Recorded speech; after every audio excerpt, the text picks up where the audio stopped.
Sorry? From the Philippines. Yeah. How about you? Korean. Jeju? Seoul. Tingnan nyo naman guys ang aesthetics. Tingnan nyo naman yung Kosan Jeju Tangerine. Yes, and with this view. How was it? May mga mababait din naman talaga sa Seoul. Pero iba yung level ng warmth na na-feel natin dito sa Jeju. Visit our place. Visit your place. Thank you. Bye-bye. Patingin. Oh. Artista levels. Bisitahin nyo to Orn. Okay? Friendliest staff ever. Bye-bye. Wow. Bada. Ano yun? Wow, bada na. Wow. Oh, debak. Oh. Oh. Sorry. Okay guys, kamusta kayong lahat? Anyo nga sa'yo? This is Dave, the Kunipo Traveler. And nandito tayo ngayon sa Jeju Island. And ito ang ating stop for lunch. The Orn Cafe or Orn. Orun. In English, Orn. And ang ganda ng location niya. Bada. Oo, Bada. Bada or sea. Ay, nagbabike sila. Lakas makaka-drama ng biking. So, ayan. Kain muna tayo dito. Relax, chill. And if magko-Korea kayo, you can book your activities and hotel via Klook. You can use my promo code, DVLino, para maka-discount.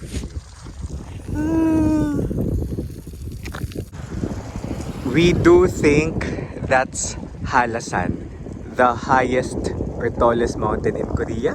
This is one of the destinations yan. That is one of the destinations here in Jeju.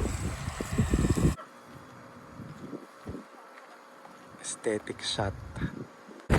Tara, pasok tayo. Ganda. So yung tables niya, yung pwesto niya talagang designed para sa view ng Bada or dagat. Tingnan nyo naman guys ang aesthetics ng view from the cafe. So ito yung loob niya. Minimalist na aesthetic. Kahit pati papuntang bathroom or toilet, aesthetic din. Wow. Try natin pumunta sa taas. Okay. Nakakatuwa mag-cafe hopping dito sa Korea. Like ibang level yung cafe culture. Look. Dito sa CR, yung ambient music, sound ay waves. Amazing. O diba? May paibon pa. Yung washing area ng kamay dito. Aesthetics din.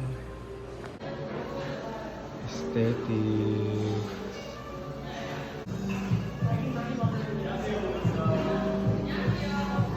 Ganda. Delish. Ito yung menu. Of course, Jeju is famous for its tangerines. Like kung nasa kayo, nasa Jeju, huwag niyong kalimutang kumain ng oranges dito. Parang masarap dito yung cream salted butter rolls. Yung parang may tangerines. And aesthetics, kasi yung pagkain ng aesthetics guys. Oh! Nice with ice cream. Nice with ice cream. Maybe I'll be back here next year. Babalik ko para sa'yo kuya. Oh! Nice with ice cream. Nice with ice cream. Maybe I'll be back here next year. Babalik ko para sa'yo kuya. Sorry? From the Philippines. Yeah. How about you? Korean. Jeju? Seoul. Thank you. Kamsahamnida. Tumutunog na siya. Yes. This one? Kamsahamnida. Please drink the top cream first, then the coffee inside. Alright, I'll drink the Coffee inside. coffee. Yes. So the cream first, then coffee. May instructions na dito. So this is our order. Around 544 to lahat guys. Tingnan nyo naman. yung croissant, and then yung cream daw muna yung inumin, then yung coffee. Yan yung instruction ni Kuya kanina. And then, this one, of course, the Jeju Tangerine. Yes, and with this view, look at our food and drink in Jeju. Grabe. Your thoughts about this cafe? It's yummy and it's a pretty place. Yummy, the pretty place. I can't wait to try mine as well. It's not just like, aesthetic. It's not like the what? The what? Hindi lang siya aesthetic. Ano din siya? Like, Quality yes. food and drinks. And then aesthetic din yung barista. Tara, kain na tayo. Oh my God, ang pangit na. Green tea latte. Green tea Jeju latte. green tea latte. Jeju green tea latte. May extra shot para energy. Saka, Castella. Dapat na, kailangan natin energy today. Okay? Ako naman ito. Ay, hindi ako aesthetics mag-cut. Ay, wait. Syunga ko naman kasi may fork naman. Tama. May tawag dito? Knife. Knife. Teka lang, di ko na videohan. Binigay ko kay Gats yung camera para makita niyo kung paano ko mag-cut ng knife. O mag-cut ng bread with this knife. Hindi nakaka-aesthetics. Hindi ako pwede mag-food vlogger, guys. How was it?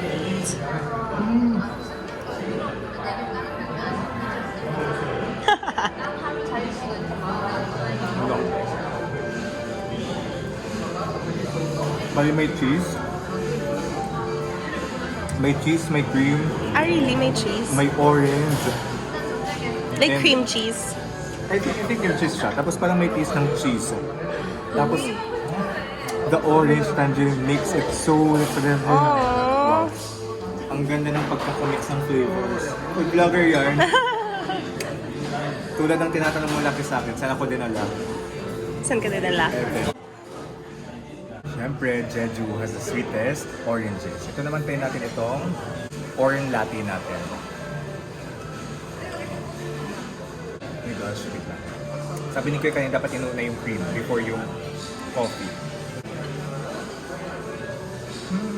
Tignan nyo naman yung view.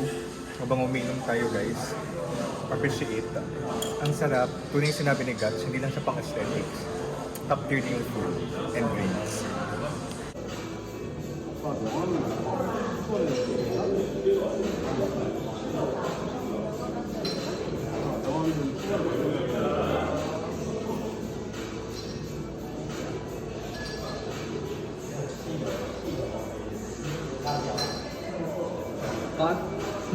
Anong kwenta mo, Gats? Share mo naman sa kanila.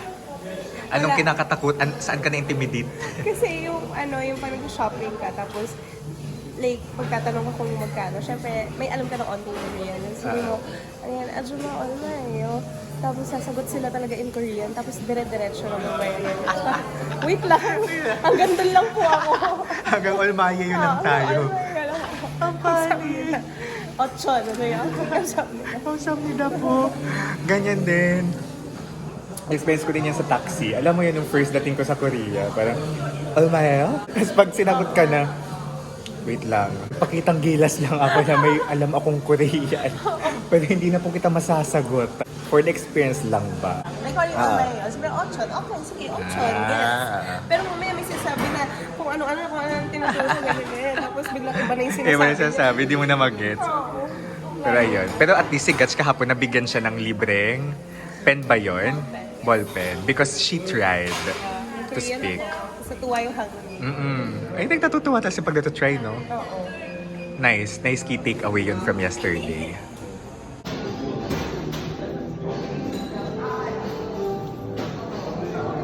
Hindi, yun parang dito, like, Sa Jeju compared or Korea? sa Seoul. Ah, sa Seoul. Compared sa Seoul, yung Jeju, like, yun yung usapan natin. Parang very kind sila dito.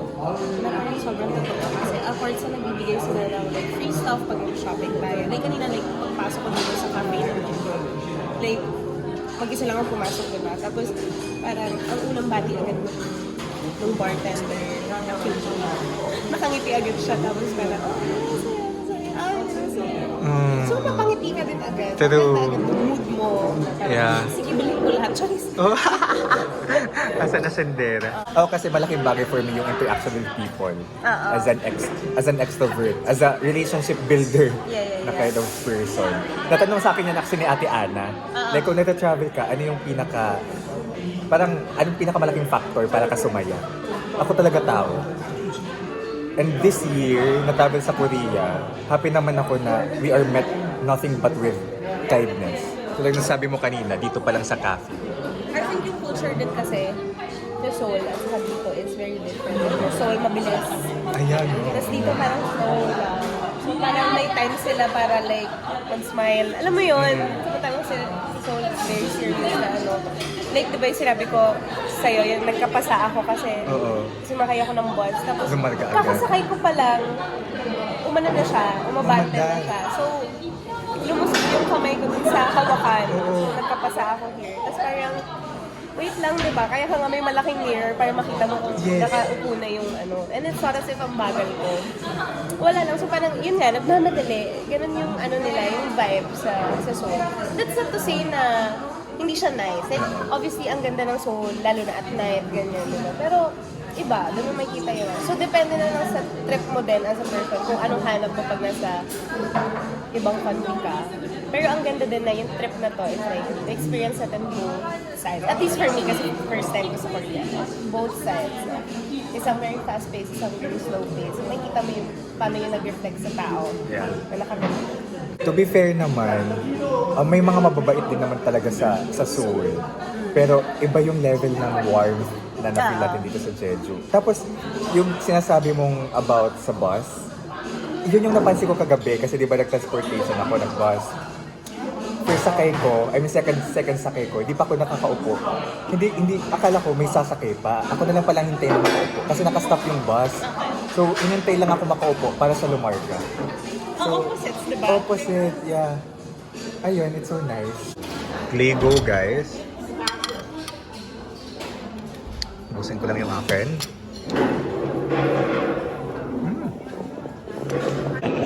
Thank you so much. Thank you so much.